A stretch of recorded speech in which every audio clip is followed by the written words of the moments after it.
Je suis vraiment très heureux et très honoré surtout de cette invitation de venir ici à Mont-de-Marsan à l'occasion de cette journée qui est une journée importante. Daniel Salorne tout à l'heure vous l'a dit, nous sommes aujourd'hui le 2 décembre, journée mondiale pour l'abolition de l'esclavage. Il est important de le dire, cette manifestation que nous tenons ici, ce rassemblement, cet élan de solidarité, cet élan de courage, eh bien cette journée mondiale pour l'abolition de l'esclavage est importante. Et c'est extrêmement essentiel et encourageant qu'ici à Mont-de-Marsan, cette manifestation se tienne. Et que ce soit la seule commune, la seule ville, le seul peuple, ici dans notre grande Nouvelle-Aquitaine, à se souvenir que l'esclavage n'est pas aussi loin que nous le pensons. C'est pour ça que lorsque Daniel nous a contactés, très spontanément et très rapidement, nous avons tenu l'association Mémoire et Partage à répondre présente à ce rassemblement. Cette manifestation est importante. Nous sommes ici à Mont-de-Marsan, la seule ville dans cette Nouvelle-Aquitaine, à marquer le souvenir de l'esclavage, le souvenir de l'exploitation, le souvenir de l'asservissement, le souvenir de la domination que l'homme exerce sur l'homme depuis la nuit des temps. C'est vrai que ce 2 décembre, cette manifestation aujourd'hui prend un sens particulier, bien évidemment. Bien évidemment que quelques semaines, quelques jours je dirais, après les événements qui sont survenus en Libye, eh bien cette manifestation prend un sens particulier. Mais ne nous y trompons pas et ne nous trompons pas nous-mêmes. Nous savions quelques éléments nous revenaient de temps à autre de la capacité que l'homme a aujourd'hui au XXIe siècle à continuer à exploiter, à continuer à piétiner, à continuer à asservir son semblable. Nous avions quelques idées, mais il faut le dire, nous sommes dans un monde où nous sommes en train de nous accoutumer à la violence, nous sommes en train de nous accoutumer à la barbarie, à l'atrocité. Nous le voyons bien que régulièrement, ces atrocités de la façon la plus sordide se présentent à nous. Les décapitations, les guerres sont devenues courants dans notre quotidien. Et c'est ce qui explique peut-être que nous avions tenu à distance cette histoire de l'esclavage. Eh bien, il s'est rappelé à nous, ces jeunes hommes, mais aussi il y en a des femmes, il y a des enfants, présentés dans ces marchés aux enchères, dans ces marchés à esclaves en Libye, vendus aux enchères 400, 500, jusqu'à 1200 dinars, c'est environ 700 €. Ça nous rappelle effectivement une histoire qui est aussi une histoire européenne. C'est la traite des Noirs et l'esclavage occidental, bien évidemment. Nous pensions tous que cette histoire était maintenant l'apanage des réalisateurs, des cinéastes, des artistes qui pourraient nous faire ressentir par la fiction, mais aussi par des récits, ce qui s'est passé. Mais cette histoire se rappelle à nous. Dans ce pays, la Libye, les raisons de ce qui se passe actuellement, de ce refoulement de l'esclavage, sont des raisons que nous connaissons. D'abord, bien sûr, nous avons le chaos libyen. La Libye, le chaos dans lequel la Libye se trouve aujourd'hui est notre responsabilité à nous, Français. Nous en avons une part de responsabilité. Notre gouvernement en a une part de responsabilité. Nous avons pensé pouvoir chasser un dictateur, bien sûr qu'il l'était. Mais nous avons, par notre participation, notre intervention, plongé ce pays dans un chaos extraordinaire. Nous en avons une part de responsabilité, bien sûr que nous en avons une part de responsabilité. Mais il y a aussi ce racisme, ce mépris, cette haine du noir que cela nous rappelle. Cette haine du noir. Et nous le voyons, nous savions que l'Afrique du Nord, le Maghreb, jusqu'au Proche-Orient, nous savions que la question des droits humains est une question qui n'avait pas toute sa place dans ces pays.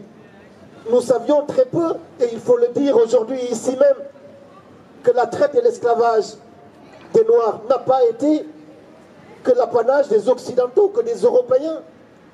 Il n'y a pas que des Européens qui ont fait la traite et l'esclavage des Noirs. Ce n'est pas une invention occidentale. L'exploitation des Noirs, l'asservissement des Noirs, la haine du Noir.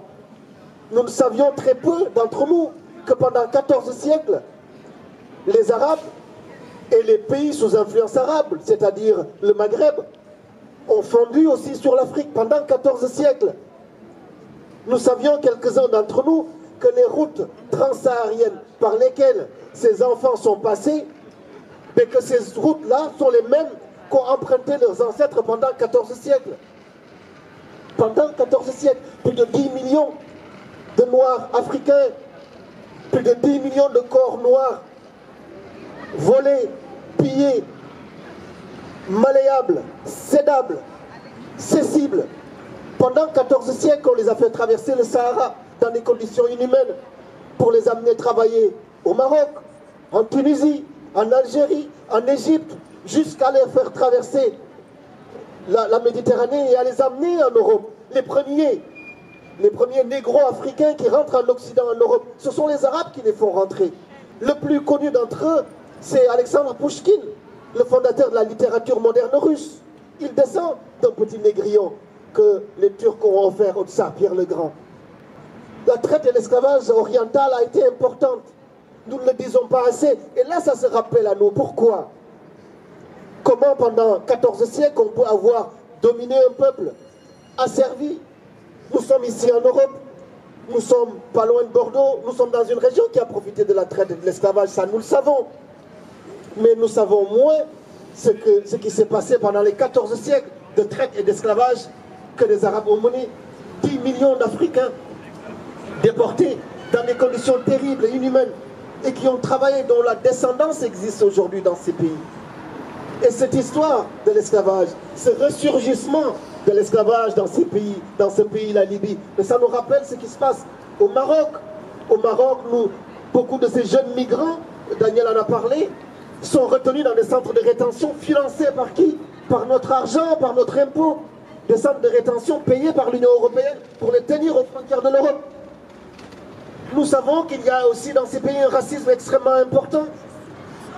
Il n'y a pas longtemps, Maroc Hebdo, qui est un journal, un hebdomadaire marocain, avait titré à la une le péril noir avec la photo d'un jeune africain. En Algérie, on a des ratonnades. En Tunisie, on en a en Mauritanie.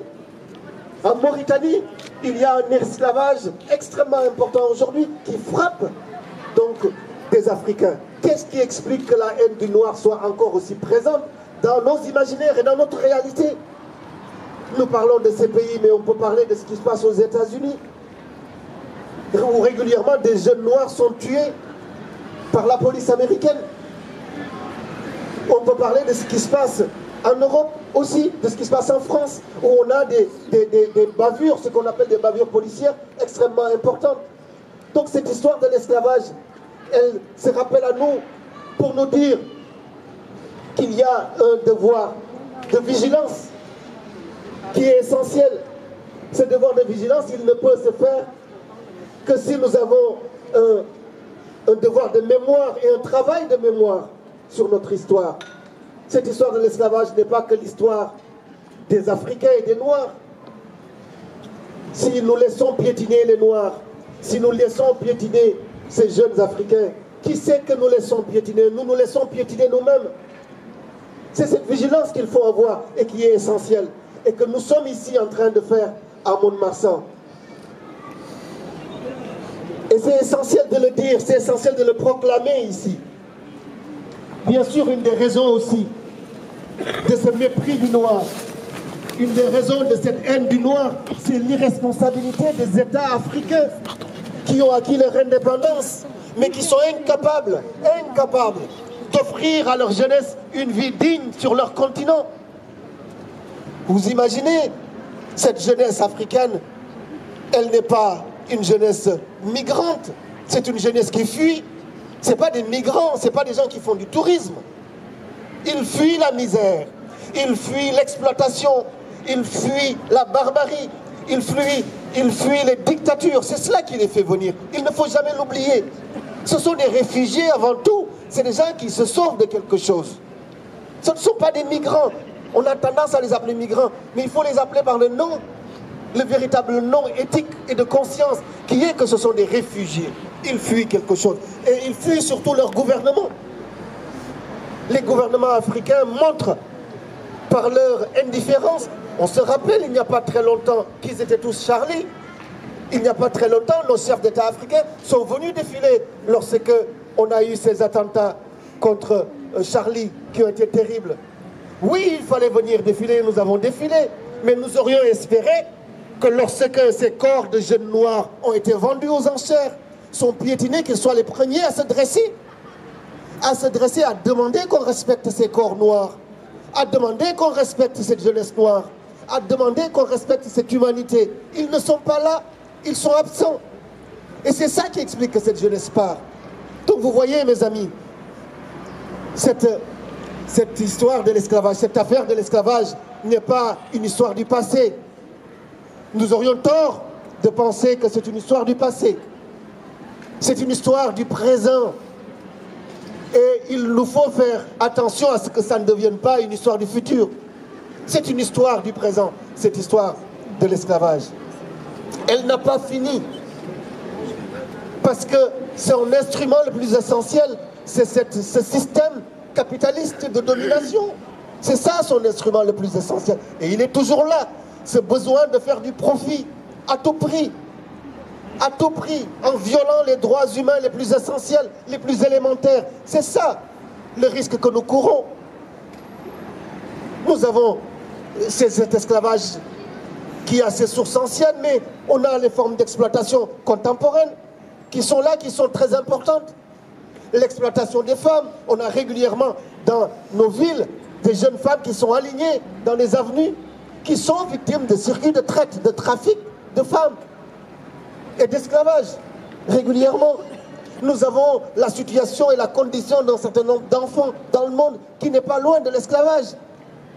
Cette histoire, mes amis, n'est pas une histoire du passé, c'est une histoire du présent. Nous savons également que tout cet argent récolté dans tous ces esclavages de par le monde est blanchi où? Où est-ce qu'on blanchit cet argent? On les blanchit ici, en Europe, en Occident. Nous avons une responsabilité. Nous avons une responsabilité, ce n'est pas une histoire du passé. C'est une histoire du présent. Et cette vigilance, nous avons à l'avoir. Ce combat, c'est ici qu'il faut le mener. Il n'y a pas un endroit au monde qui puisse être absent de ce combat. Il n'y en a pas. Et c'est heureux que Mont-de-Marsan se lève aujourd'hui. Et que Mont-de-Marsan dise de n'oublions pas. Parce que l'esclavage, l'exploitation de l'homme par l'homme, c'est notre passé à nous tous. Qui que nous soyons. Qui que nous soyons, c'est notre passé à nous tous. Mais il faut que ça devienne notre présent quotidien, de par notre façon de vivre, notre façon de consommer. Parce que c'est cette conscience qu'il faut avoir. Il y a bien sûr les hommes politiques. Nous attendons d'eux qui prennent des décisions. Nous attendons d'eux qui changent les lois. Mais nous avons une responsabilité. Chacun d'entre nous, d'entre vous, nous avons une responsabilité au quotidien, dans nos quartiers, dans nos maisons, dans le caddie que nous emmenons au marché. Nous avons une responsabilité. Qu'est-ce que nous mangeons? Qu'est-ce que nous mangeons? Que consommons-nous? D'où ça vient? Qui c'est qui le produit? Dans quelles conditions? Nous avons une responsabilité. Et cette responsabilité, c'est ce que vous êtes en train de faire ici. Vous tous et toutes ici présents, surtout les enfants qui sont là. Et je veux les saluer. Les remercier d'être là parce que c'est essentiel que la jeunesse, et c'est pour ça que j'ai été très heureux lorsque Daniel Salorne a amené des jeunes à Bordeaux visiter le Bordeaux Nègre. Parce qu'à Bordeaux, les traces de l'histoire de l'esclavage sont là. Pour qui sait et veut voir, les traces sont là. Et Daniel a amené les enfants. Pas tout seul, c'est avec le MRAP, bien sûr, mais il est venu. Il les a amenés à Bordeaux, ils ont fait le voyage. Eh bien, c'est un voyage où nous entendons des choses, où on peut entendre des choses qui soient des choses humaines, qui ne soient pas des choses qui nous sont si étrangères que ça. Il faut banaliser cette histoire-là. C'est une banalité terrible, c'est une banalité inacceptable ou inadmissible, mais c'est cela, l'exploitation de l'homme par l'homme, elle est banale. Mais cette banalité, nous devons la combattre. Et nous voulons la combattre par la conscience, par votre présence ici, vous tous ici avec nous et avec toutes ces organisations qui ont répondu présentes à cette manifestation. Le 2 décembre, c'est la journée mondiale pour l'abolition de l'esclavage. Si l'humanité avait plus de conscience dans chaque ville, dans chaque village, on marquerait le souvenir de l'esclavage. C'est la façon de combattre la plus efficace. Que chacune puisse venir ici, prendre la parole, dire l'esclavage qu'il subit de par les conditionnements, les habitudes, parce que nous en subissons régulièrement. Qu'on puisse le dire, que tout ça, on puisse le poser sur la table, parce que c'est ça qui est essentiel, c'est ça qui nous permet d'avancer. Donc je suis peut-être un peu long, Daniel, et que c'est vrai que les températures sont très fraîches, mais je veux dire vraiment mon bonheur d'être là. Je veux dire ma fierté de cette initiative. Je suis fier de ce que vous avez fait, c'est essentiel. Ma fierté de vous rencontrer à tous ici. Mais plus que ça, vous dire la reconnaissance, je crois, que ces millions d'hommes et de femmes et d'enfants qu'on a asservis par le passé, la reconnaissance qu'ils ont à votre égard. Dire aussi la reconnaissance que ceux qu'on continue d'asservir aujourd'hui ont à votre égard. Les victimes aussi ont à votre égard. Je veux dire ça. Vous dire merci beaucoup. Merci vraiment. Nous dire à nous tous merci pour cette présence. Merci pour cette conscience. Mais que c'est un combat du quotidien. Il ne faut pas passer à autre chose dès demain. Il faut que la conscience de l'esclavage nous accompagne tous les jours. Il faut que nous apprenions à vivre avec les ombres, avec nos ombres, mais aussi avec nos lumières, dans le quotidien. C'est cela qui nous permettra d'être vigilants quand nous achèterons du sucre, par exemple. Ce sucre, c'est un nouvel esclavage. C'est une nouvelle drogue. Ce sucre est lié à l'histoire de l'esclavage et de la traite des Noirs. L'histoire du sucre en Europe. C'est lié à cette histoire-là. Donc c'est une conscience du quotidien, une vigilance du quotidien. C'est à ça que nous appellent les organisateurs de cette manifestation. C'est à ça que nous appelle cette journée mondiale pour l'abolition de l'esclavage. Continuons ensemble, et surtout les enfants, continuons ensemble à être vigilants. Parce que régulièrement, des hommes, des femmes essayeront de nous imposer leur force, essayeront de nous imposer leur fortune, essayeront de nous imposer leur domination. Eh bien, gardons cette conscience pour ne jamais les laisser triompher. L'esclavage ne triomphera pas, la liberté seule paye. Je vous remercie. Bravo.